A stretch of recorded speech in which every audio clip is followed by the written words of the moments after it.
YouTube, what's going on? Wait, Chooch, he's here. He's back. Been a little bit preoccupied with peak season, being a letter carrier in a busy office with, maybe the right amount of staff at this point, maybe not. Definitely wasn't nearly as harsh or lucrative as last peak season. There was a lot of different techniques being used than last year in terms of start times, in terms of who comes in when. Um, Sorry about that. Thanks, JB. You're the best. Um, so here we are. I looked at my watch at 4:30 p.m. and I said, "My God, I'm actually leaving work right now. That must mean peak is over." Today was officially the end of peak, and B time is back, much to the chagrin of some people, and much to the happiness of some people. I don't know if chagrin and happiness are the two different things. I have to look into that a little further. But anyway, why this video is being made is for one sole purpose to, only, and you know, maybe you won't believe me when I tell you this, but that friggin' JH, you hear me, you scumbag. You decided to, put that loud voice of yours out and say, my man Chooch is going to get on here and he's going to talk about some overtime. And I said, you know what? He's right, I should. So thank you, JH, as always, for your influence, for your nudging, for your ability to make fun of my Italian heritage and have the nerve to send me a picture of a Domino's pizza with the message, real pizza tonight. Italians couldn't understand. Hey, listen, I've had Domino's in my life. I enjoy the pan pizza, but I said it leaves kind of like a 3-day stench under your schnout. No matter how much you wash, I said that cheese that they use is some sort of industrial grade cheese that kind of really leaves a mark on you. It's like a bad cologne or something. So you can wash it for days, but it kind of lingers, and then eventually it goes away. So there you go. JH, thank you. This is why I'm making this video, partially for you, but also because right there, baby. Let's go. We're going all the way. So, should I open up with a trivia question? This is one of those booklets of facts. Someone can answer this in the comments. Okay, what Eagles legend and Pro Football Hall of Famer inductee was known as Concrete Charlie? Now, if you were an Eagles fan or even not an Eagles fan, you know who Concrete Charlie is and what his real name is. So throw that in the comments, and 1,000 people will answer the same thing, I'm sure. So, all right, let's begin by talking about the basics of overtime and the post office, and my personal experiences with overtime in the post office. 18-year carrier. Spent many years strictly on work assignment, maybe once in a while signing up for 10 and 12 hour list. But, regardless of which one I'm on, I work a shitload of hours. Against my will, at the request of me wanting them. Sometimes you're just sitting there wondering, is this just how it is? And, you get so used to it. You like the way your paychecks look with overtime. You don't base your life on it. Remember this, people. This is your first lesson in this video. Base your life and your savings on a 40-hour work week, not overtime. Bad idea to ever get into that habit.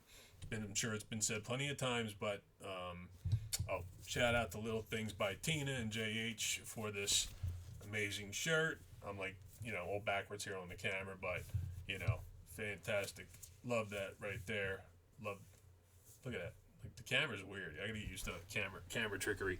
But this is fantastic. It's a great gift from JH and Little Things by Tina. You do beautiful stuff, and the kiddies are going to be getting some more of your goods. Got some birthdays coming up, so thank you to what you do, and thanks for Jay for providing that link on his page. If you ever want to check out Little Things by Tina, that's linked on JH's page, and I'll even throw it up on mine too. Okay. I'm stalling. I'm sorry. Overtime, in my experience, 18 years at the post office, I've made a lot of money, plain and simple. I've done very well starting in 2006 and up to this moment. This is, my most lucrative year yet. I work a I work with a work ethic that, like I said, my mailman Nick, he knows about this because I told him that what he does. It's a work ethic that rivals the Amish. I put myself up against anybody to say, if you can do what I do in a month, in a year, and thankfully, yeah, I do get the time off that every carrier who maxes out gets 5 weeks, but I'm there pretty much all the other time. Um, it's a long, long year, and it's a long, long 18 years, but I still got my legs under me. Take pretty good care of myself, and pride myself on being the guy who's busiest. Do I want to keep going like that? Not really. I want the overtime to dissipate. I want to be home with my family more. I want to talk to you guys more on here. I'm very hindered by that with the way things are. Do I see it a little bit of a table turning for the positive? Yeah, and no. No, so it's very, very wishy-washy because things happen. Shit happens, nature happens, the post office happens.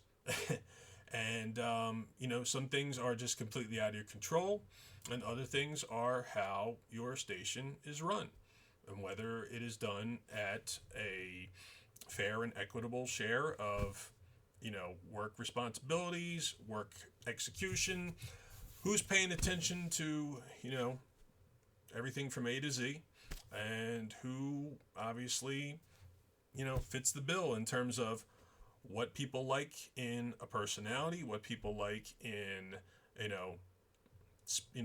terms of what you can do in a given 8 hour period, a 12-hour period. Again, we're all not cut from the same cloth, and I'm not expecting everybody to be what I say. That hey, I challenge you to match my work ethic, but I'm not demanding it. I don't demand anything of anybody. I just say, hey, do the job right. Take your lunches and your breaks. Say this till I'm blue in the face. People still don't listen. You know, and don't ever give time back to the post office that you have earned that time. That's part of your deal. And every time you rush through your day, bad move. Can't keep saying it, don't want to keep saying it, but still see it happen. So that's that. So, if we're breaking this down into, a couple of sections about overtime, it's to say that, first things first, signing up for it. Piece of paper goes up on the wall every quarter and has all your names, and you simply mark your initials to say work assignment, non-ODL, no overtime, 10-hour list, 12-hour list. And then it is management's job to fulfill those requests and keep everything as parallel, equal, and, everybody doing right around the same thing. You also have to say, in the second section of this whole breakdown is that everyone who has a route, you have this many carriers assigned to this many routes in your station. You have your jumpers, T6s, subs. Everybody has a different name for it in my chat group, but T6 is what we more or less call it. Utility carrier. They're all the same thing, essentially, when it comes to city carriers. They're paid at a little higher premium because they have to cover 5 different routes while you only have your own route. So, I did that at one point, but, I've been a full-time regular on the same route for coming up on 14 or 15 years, 14 years now. So, very, like I said, I've said this before, working, being a carrier, doing my job is a reflex at this point. It requires physical assertion. It requires mental, discipline. But at the same time, I enjoy going on the street and doing the job. I was in the cold, wet rain today and didn't even think twice about it and just said, start at the first stop, get to the last stop, Do it safely. Do it proudly, and everything will be fine. While I'm segueing into the next thing, I'm looking right into this camera right now and saying that while I don't really have shared this with a lot of my customers on my route, I would like them, to eventually maybe be part of this and check this out. So I'm saying this now to every customer on my route where I work. Thank you so freaking much for being as gracious and wonderful as you are to me. I feel that that is a reflection of the work that I do and the work ethic that I put into my job every day. And obviously, the holiday season is very merry because of you guys. And the whole year round, I just come out in the same Chooch like personality every day. And, I don't let anything that's bothered me from work or my home or because everything's pretty good for the most part. The work thing is a little troublesome, with what I'm kind of going through right now with my, my superiors. But at the same time, I am going to talk about that as much as I feel I need to, because that is something that has been, at the forefront of my experience in the last year and a half, 2 years. It's been a very, very different, very negative, very volatile environment, and I'm just a guy who carries mail who obviously loves my customers, loves my job, and cares very much about the betterment of the Postal Service. And I don't believe I am the contributor to any sort of problem whatsoever. Yet I am on the forefront of being called the creator of a bad work environment, even a hostile work environment. So it's an interesting thing to sit back and observe, things that are happening to yourself and being said and being manipulated, maybe created out of thin air, exaggerated. There's so much. So I'm just checking in on my crew here. So okay, so where are we at? We're in section 3, where we talked about in the first section we talk about signing up for overtime. You check off the box. Section 2 to say that where you fit in terms of seniority, where you fit in terms of your office size, where you fit in terms of now vehicles. The big stinker of it all right now in the U.S. Postal Service. We don't have vehicles. Okay, the LOVs are, barely 7 years, 8 years younger than me. So they're slowly going into extinction. And it's a crazy thing to see how nobody had any sort of redundancy or planning of having vehicles fully ready to go, knowing that these things were dying. The mattresses are a disgrace in my eyes. They are completely not good for postal delivery.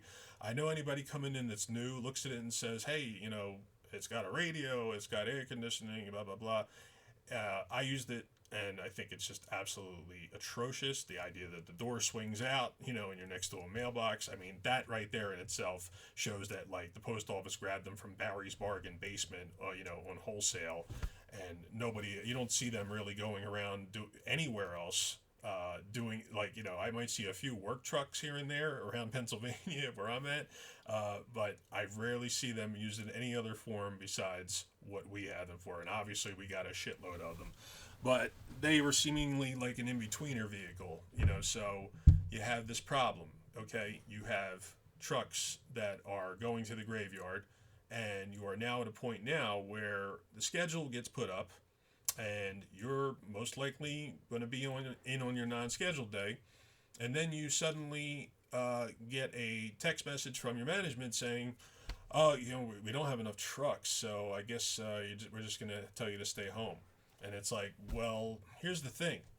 I cleared my schedule, my life, canceled whatever I had planned for my non-scheduled day that was put up on the schedule many days ago, and now you're calling me an hour before the shift starts, or texting me, whatever, and telling me to stay home.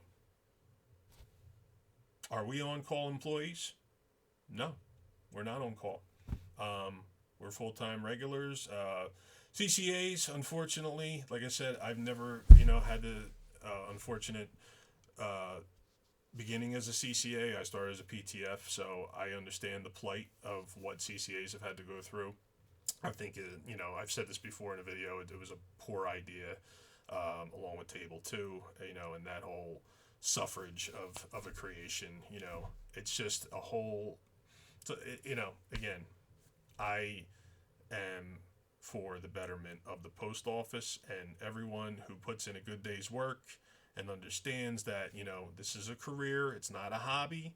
So you show up when you're supposed to show up, you be on time, and, maybe all that is a moot point to say that there's a lot of that going around. I talk to so many damn carriers outside of my world, outside of my station, through this wonderful chat group that JH created, and everybody, has a story to tell about, like, a lot of sick time abuse, a lot of latenesses, a lot of people seemingly being perfectly healthy but not coming to work. And, I'm lucky that I honestly don't see the truly ugly side of that in my 18 years.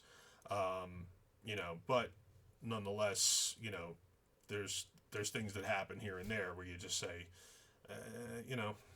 how do you don't want to question anybody's legitimacy. Everybody's got their shit to deal with in life, but I go to work, and I go to work with pains, I go to work with aches, I go to work with headaches, I go to work with something wrong with my house, whatever. I said, I prioritize to the point of saying, it's family first, and it always will be, but I have put my family in a secondary position way too often for the post office, and so I will not do that anymore. I feel like a jerk off for doing that. So that's something that maybe some people do, maybe some people don't. Maybe people say, why would you ever put this place in front of your family? And I say, you're right. Again, sometimes you got to give yourself a little hit on the head and get yourself thinking straight again. But, your head could be going in 25 different directions when you're working at this place. But it always comes back to the idea of, again, how much am I working? How much are you forced to work? How much are you demanding that you want to be worked? This is where the essence of overtime, it always comes back to the idea that, for me, no matter how often it seems like we're getting caught up and getting to a point where it's like, well, I got an NS day, I got a drop day, cool, next week, got another one, and then it stops. And it's like, I signed up for that non-ODL for the last couple of years. Obviously, COVID hit, and the post office made a lot of changes. The post office created a lot of leniencies.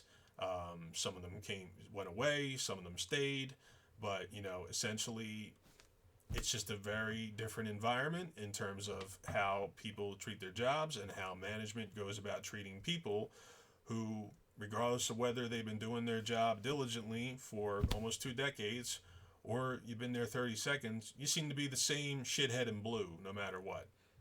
Is this a big mystery to anybody? I don't think so. But nonetheless, I'm not a shithead in blue. I'm a great worker. I'm a great person.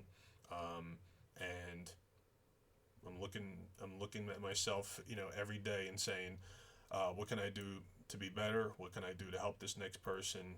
And that's been taught to me a lot in this last year, especially by my new friends from my chat group, and especially JH. JH, thank you as always.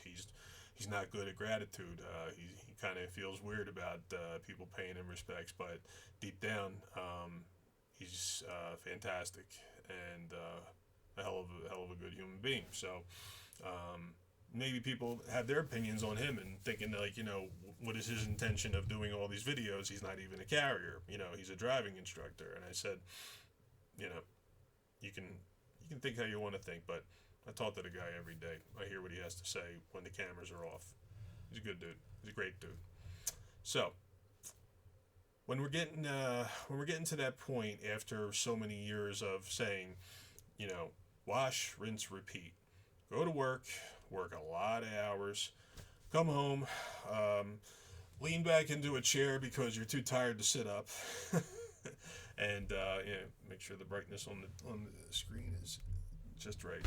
But I come home and I'm very happy with what I've been able to achieve and able to take care of my family and thank the post office as it existed under the creation of Benjamin Franklin many hundred 200 plus years ago, wherever how old we are now, to say that a lot has changed and a lot has created a better life for people. Obviously, in this moment right now, I'm not going to get too heavy into the contract thing. I want to stay on point with the overtime talk, but to say that, I simply say to management, I simply say to upper management, my management, carriers, people that are handling the ballots, everybody's got to do better. We have to do better. Management first. You have to do better. This is not the way to handle the situation with people. I'm speaking for me, and I'm speaking for everybody. I'm speaking to as a everyday witness to what I see and what I hear. It's a shame. It's a shame, but at the same time, I'm walking in there with my head up every day. I'm getting into that truck every day, and I'm taking care of business, coming home to my family. Do I feel, do I feel pressure? Do I feel threatened? Do I feel targeted? Maybe retaliated? Yeah. Well, unfortunately, truths are truths, lies are lies, and I really can't fathom the idea that I could possess any of those abilities whatsoever, because I don't. I'm just a straight shooter. I'm a good dude, and to say that mistakes, sure, I've made a few.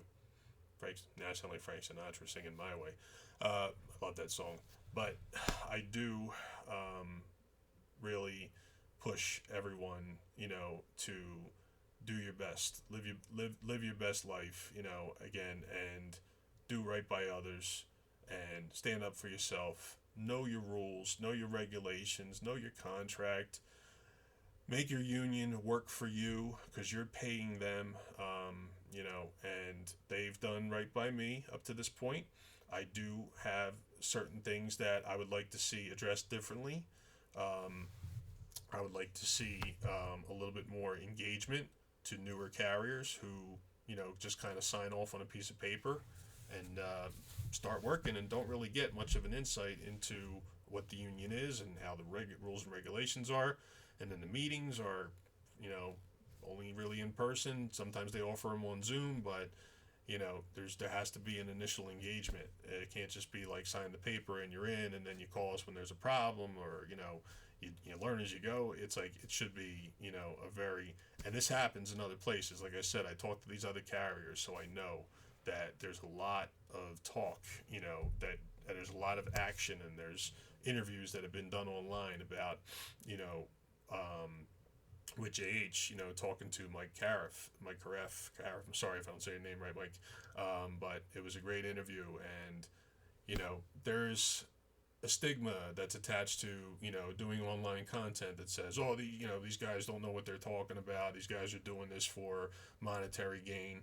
Well, he said, I can hit the off button right now and go on with my life, and I'll be just fine. But I do see this as a very necessary thing to say that your voice can only be heard so far, texting and your buddies and whatever that even the idea that your management might have said we can't have you texting people, and I'm just like, huh, like you mean like ever, or while you're on the clock? And I'm like,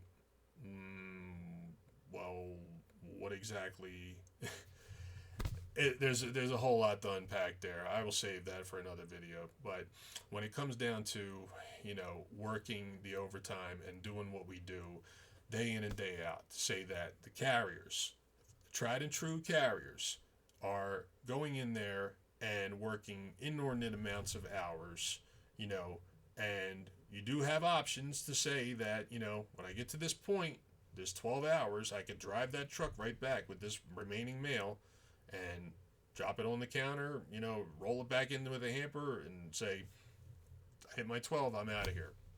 I've never done that. Very rarely have I've crossed the 12-hour mark. Not, in 18 years, I can't say I've done it more than maybe a handful of times, but, I stayed out past it and I finished my mail. I said my obligatory thing is that, yeah, my customers get their mail and I don't leave anything behind unless there's a drastic situation or if I was ordered to, So, if I can give props to management to say that my office moves all the mail day in and day out.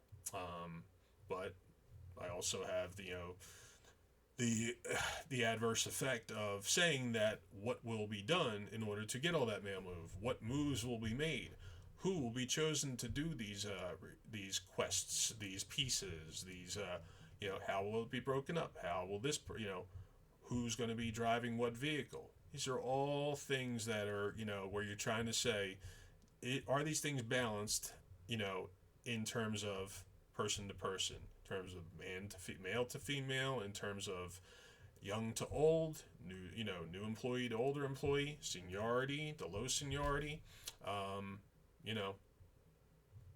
are they? I can't believe, that this is what happens in here. Like, this is so odd that this could go on this long and continually, deteriorate. But again, I'm just a guy who delivers mail. I don't want to manage because I see what it does to people. I see what they want, how those who are doing it want to transform people who begin to do it into something that they probably weren't. And it's just sitting. You're just sitting back and watching the world in front of you, saying, "I'm glad I am who I am and do what I do." And I could never be immobile at a desk. This is as good as it gets right here with me being immobile. I will rock in this chair. I will eventually stop this video and move on with my life because that's what I do. I have to be productive. I have to keep moving. I have to make sure that my family's taken care of. I have to make sure that I fulfill JH's request of making videos, even though I feel like I've gone forever. And, obviously I needed that little nudge, to say some things on here that needed to be said. And I don't wish any harm or bad will on anybody.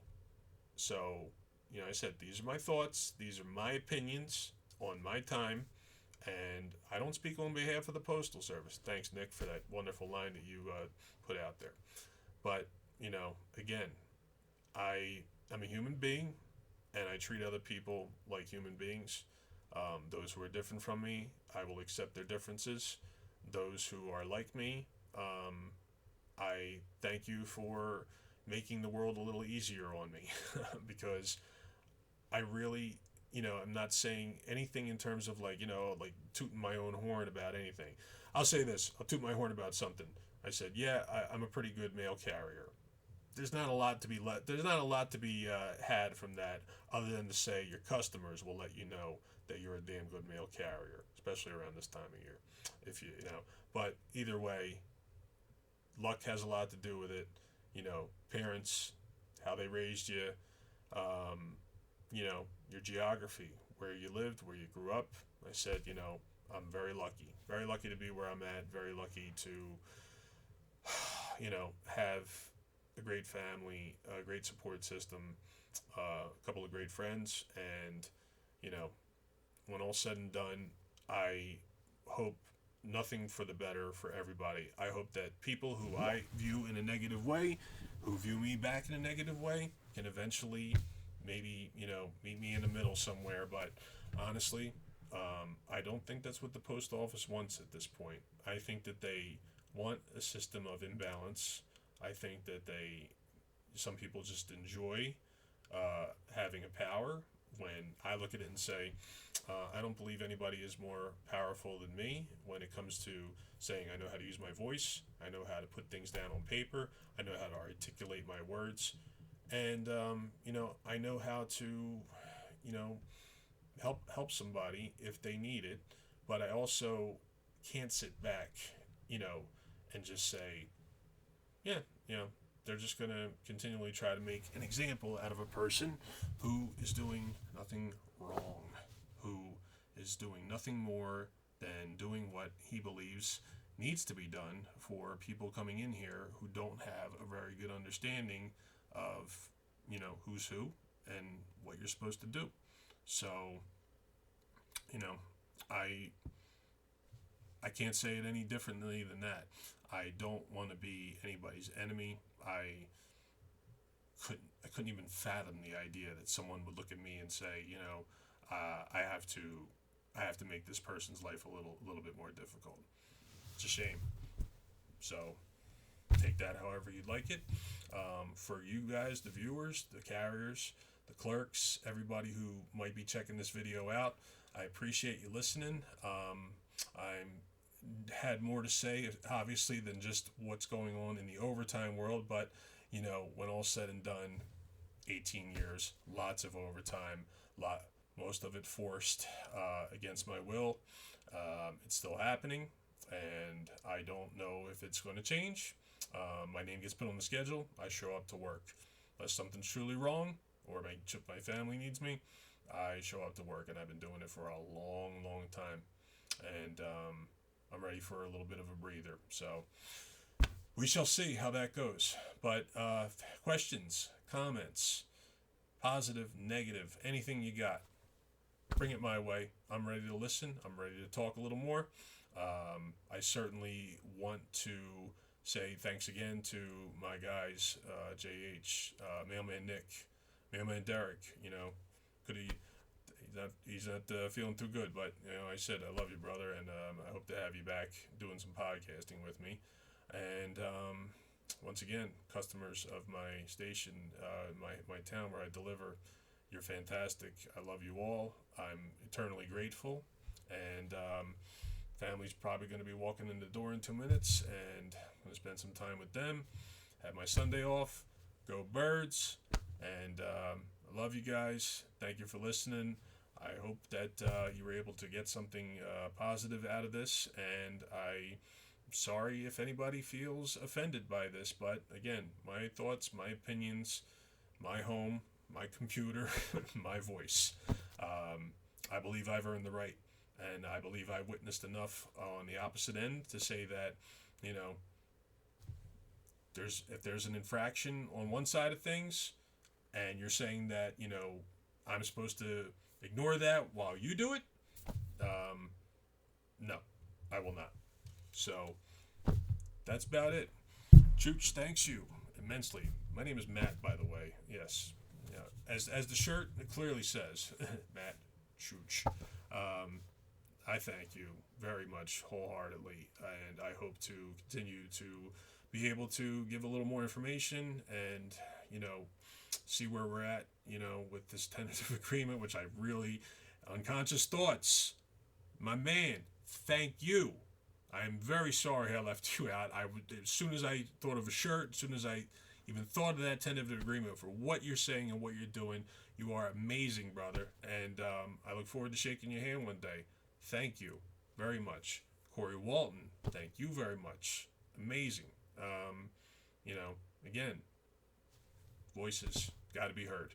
Change the culture, and let's get some rest, because we're going to be hyped up for the Birds tomorrow, and I will be signing off now. Thank you very much. Have a good night.